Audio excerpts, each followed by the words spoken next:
Hello. Yes, sir. You are audible, sir. You You're can. audible now. Yes, sir. You are audible. आप सारे faculty members और participants को मेरा sir please can you plug in the earphones earphones पे आवाज अच्छा आ रहा था सर अभी इसके पहले हाँ sir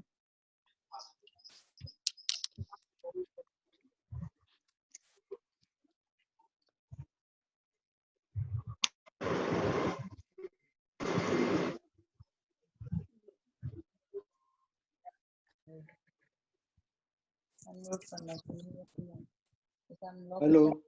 yes sir you're audible sir Yes, you're audible, Mr. Verma. You continue. Okay. Okay, then I'll have to cut short by about 5 minutes. So anyway. That's okay. You just No, sir. continue. You please continue sir आप सबको मेरा सादर नमन मैं आप सबका मैं आभार व्यक्त करता हूँ कि मुझे आपने इस प्रोग्राम के लिए बुलाया and I'm grateful for that. Let me first start with doha from Kabir. गुरु गोविंद काके लगू पाए बलिहारी गुरु की आपकी जो गोविंदियो बताए तो ये टीचर की रिस्पेक्ट है हमारी सोसाइटी में और this is an inspirational thing for all of you who are listening to me, the faculty members. And to add to this, I'll share another story of Bill Gates, a small story, which he has written in one of his blogs, where he says that he is grateful to a teacher called Blanchi Caperi, who was there in his primary school days when he was in class 4. That time he was an introvert and he used to avoid people and the children. He never used to meet them in isolation at the library. And she was a librarian cum teacher. So she used to observe Gates and saw that he's reading books. So in due course of time, they both developed friendship. And then she used to give him a lot of good books, which Gates used to read. And he's feeling at that time the books are for girls, this girlish nature. But she taught him that no, you earn a lot of respect, you learn a lot of knowledge you gain from the books. So better read them, and then they used to discuss those books and the why of the book. So that way, Bill Gates in his early days become inquisitive and analytical. And when this lady died in 2006 at the age of 100 plus, just before after her 100th birthday, Bill Gates managed to meet her and thank her and said he is very grateful to her for whatever she has done for him. So that is the power of a teacher. So then when you do this, the other person gets inspired by your work. And when you do this, you have inspiration coming all through. It is contagious.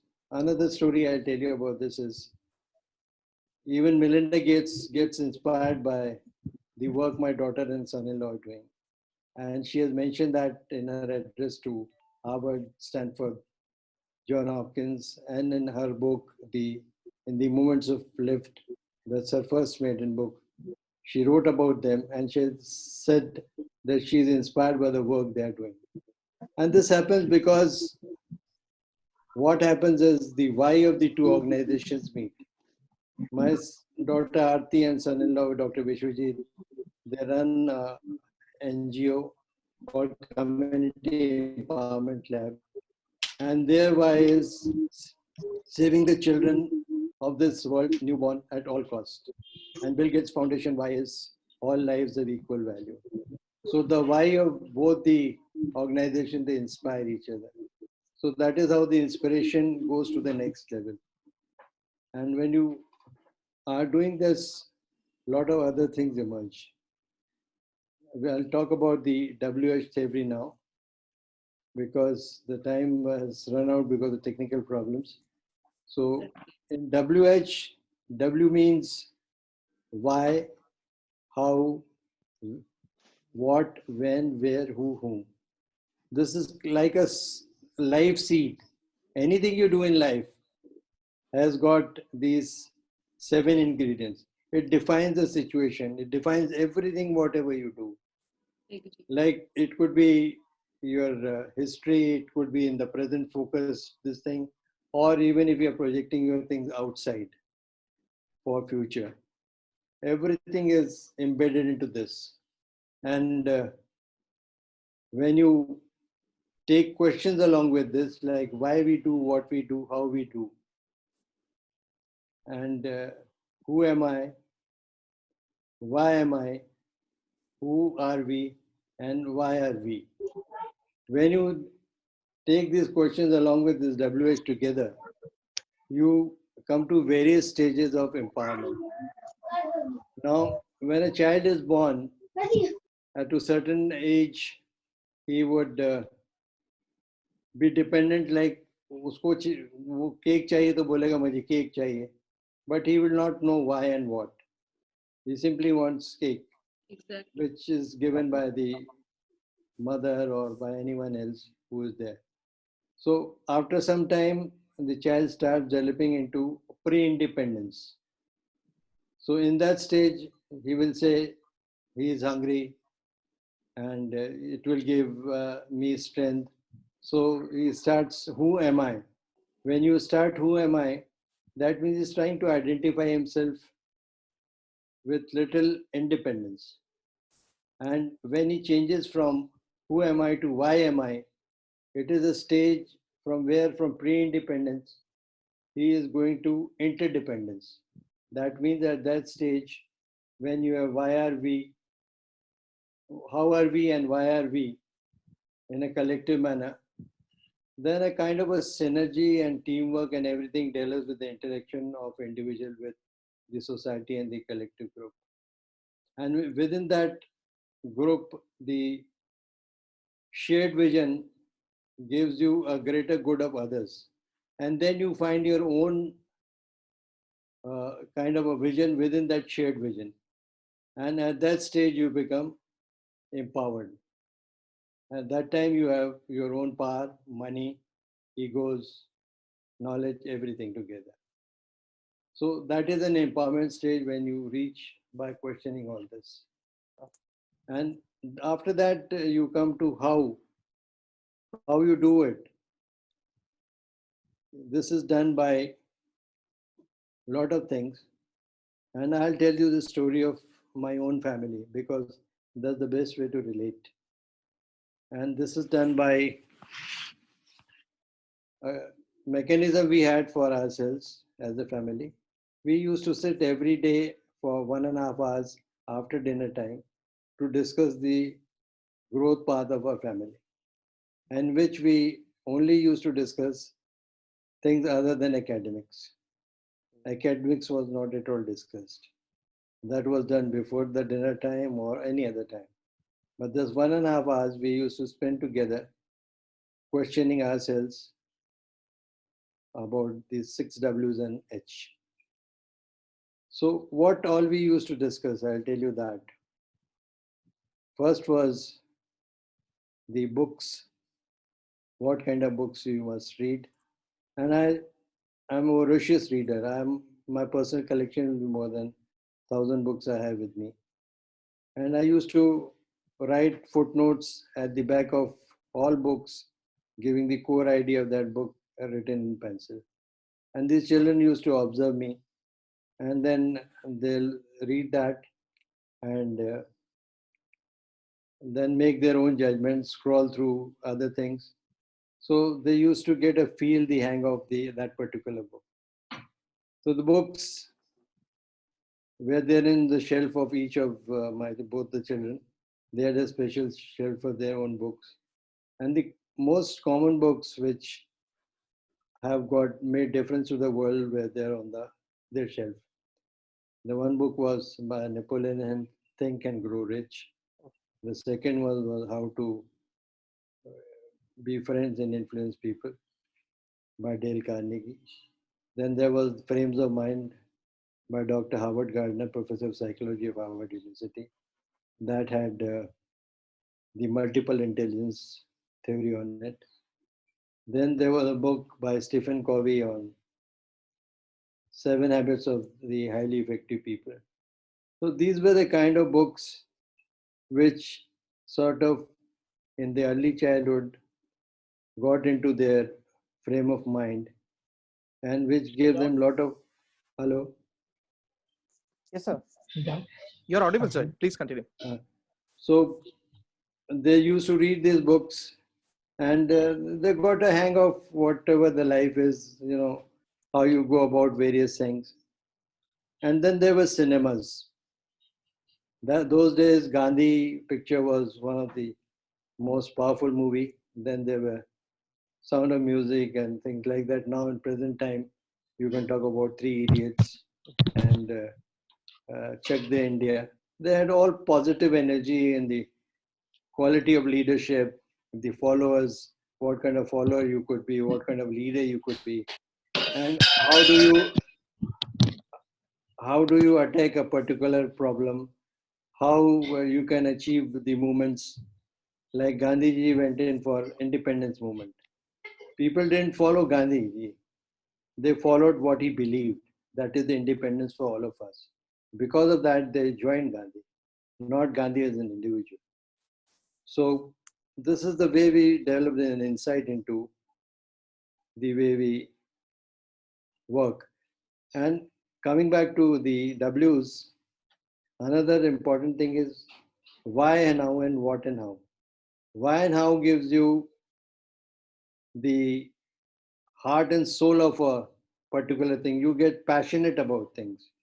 You get in love with the things.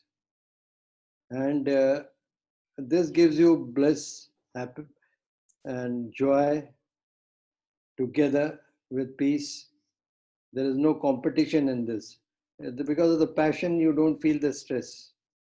So you are happy about doing why, which is it is from inside, it is inside out. Whereas what and how is from outside in. For example, I'll take some corporate example on this. One is the company like Tata or Wipro.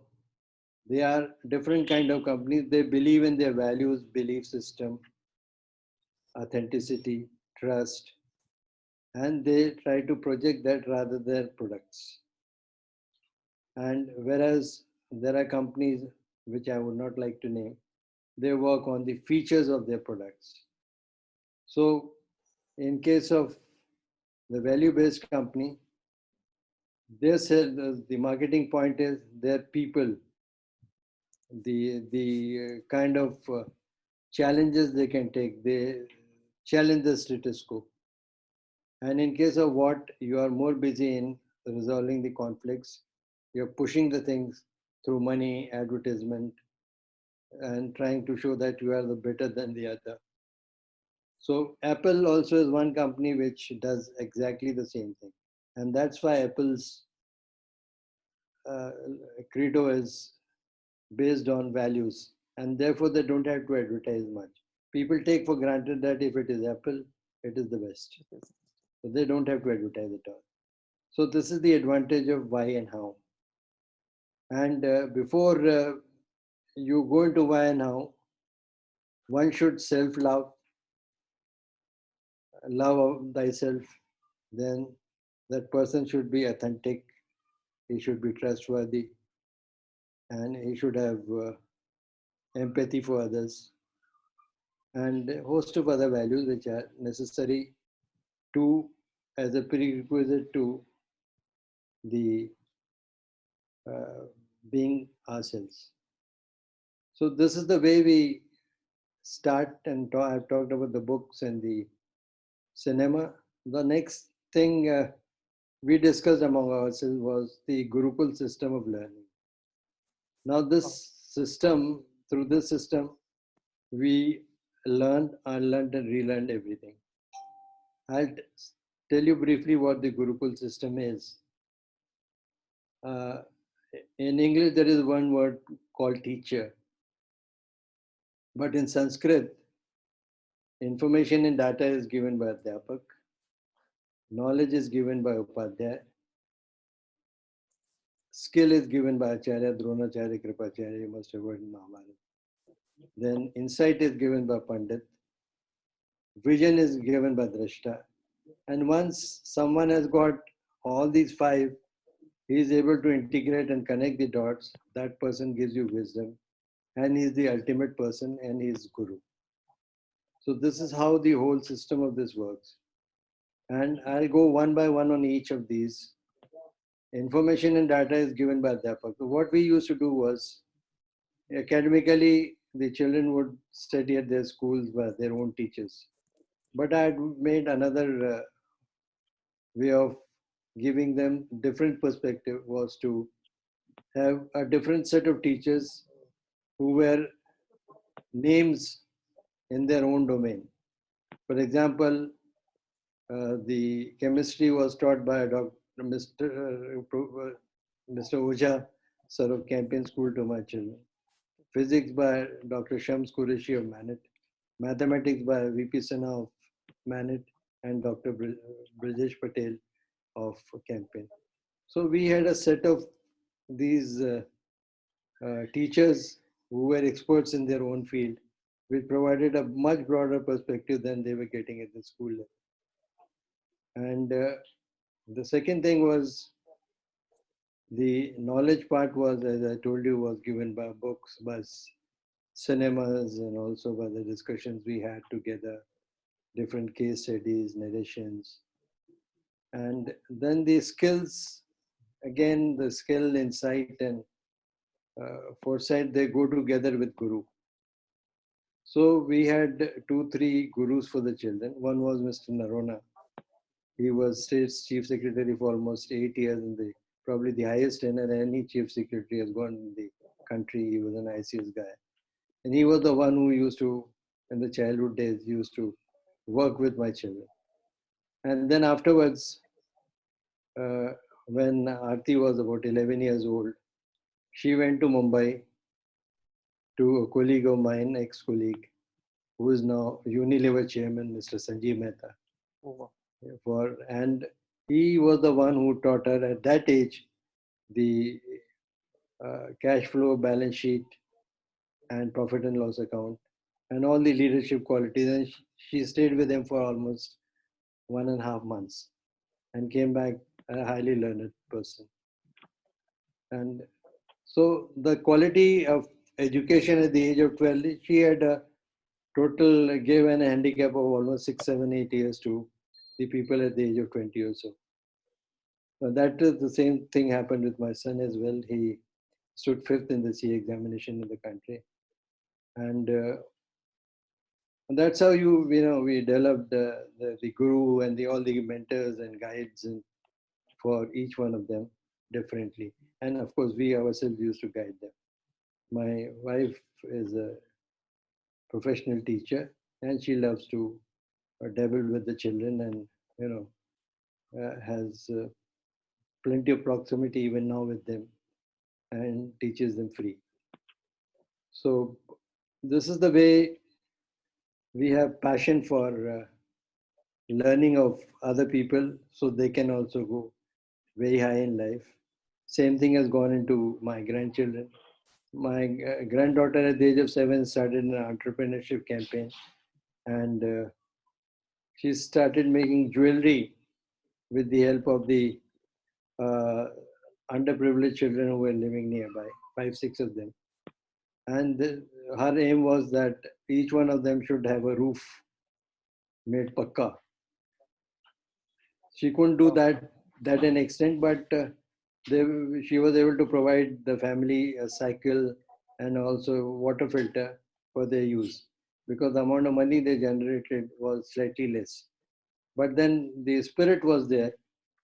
And now my daughter, she pays for their education at Lucknow at very reputed schools. And all of them are now excelling. They have the presentation skills, the debate ability, and singing, music, sports. it's a thing which, it brings joy to you to see these people going up in life. So that is the kind of family bonding we have, which has gone into the next generation, my grandchildren generation, and I'm quite happy about it. And the thing I want you to learn from today's this thing is how at Sage International School you can change the culture to an extent where everyone excels with a WH personality. And WH personality is for each person would be different because the situation for each person is different. The kind of interest each person has a different one. So you have to make an individual profile for everyone. But there are collective things which can be done, which I'll come to later.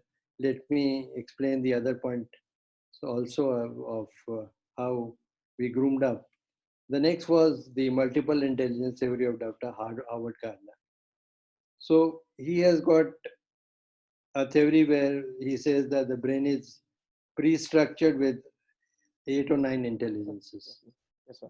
The major ones are spatial intelligence, the ability to think in 3 dimensions, logical, mathematical, linguistic, musical, emotional, interpersonal, and many more, 2, 3 more. So body kinesthetic, that is the ability of mind and body coordination in terms of sports and dancing and things like that. So what we did, I made a fishbone diagram for each of these intelligences with 10, 15 activities. And that fishbone diagram provided a roadmap for both my children to see what suits them. And ultimately we drew a map that this is what the intelligence profile is, and this is where these are the potential strengths they have, which they can use in future. So that is the multiple intelligence theories advantage which was there for us. Then after that, we used to discuss how to make a decision. And that was done by doing SWOT analysis, strength, weakness, opportunity, and threat.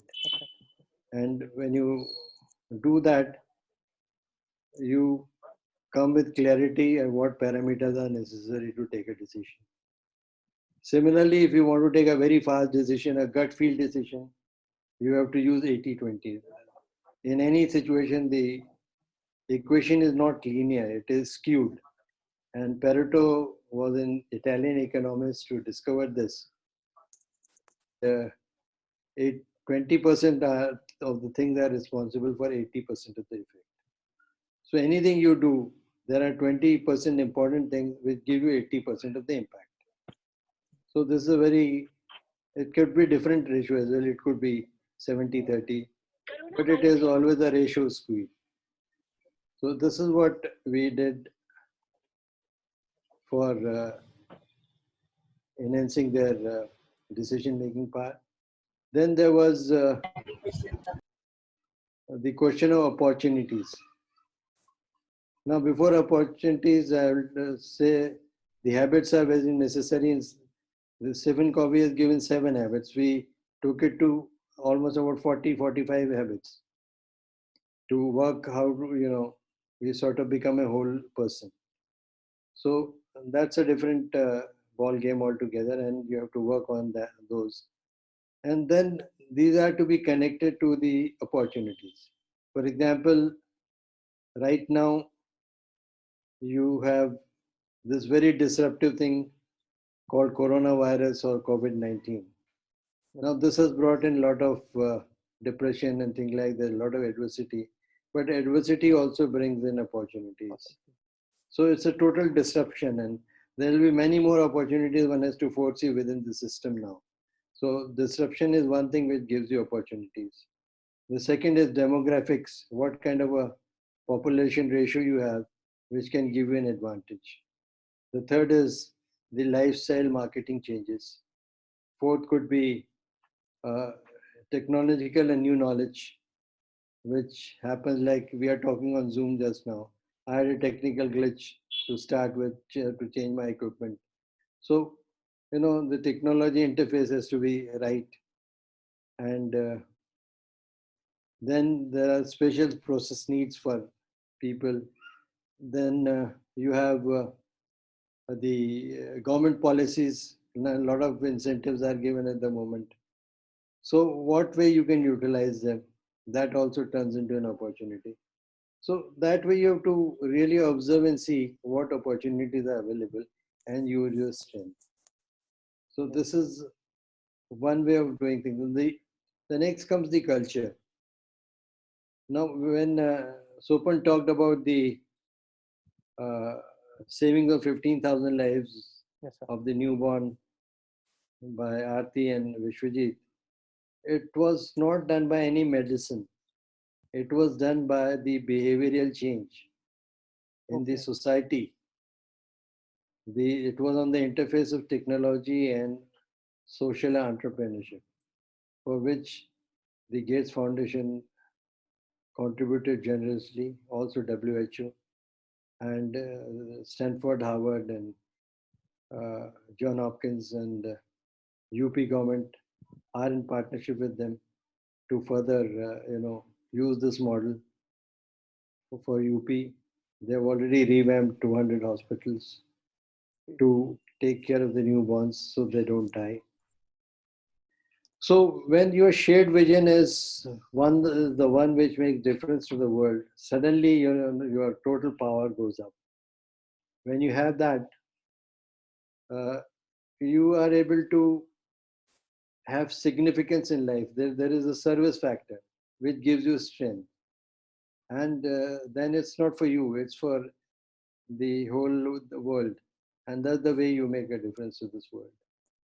And that is why I wish that you can use your cultural values change, behavior change in your school setup, which can give you these kind of results, which I have already spoken in terms of experience. Surely, sir. And the takeaway could be, in your morning prayers, you can have some storytelling.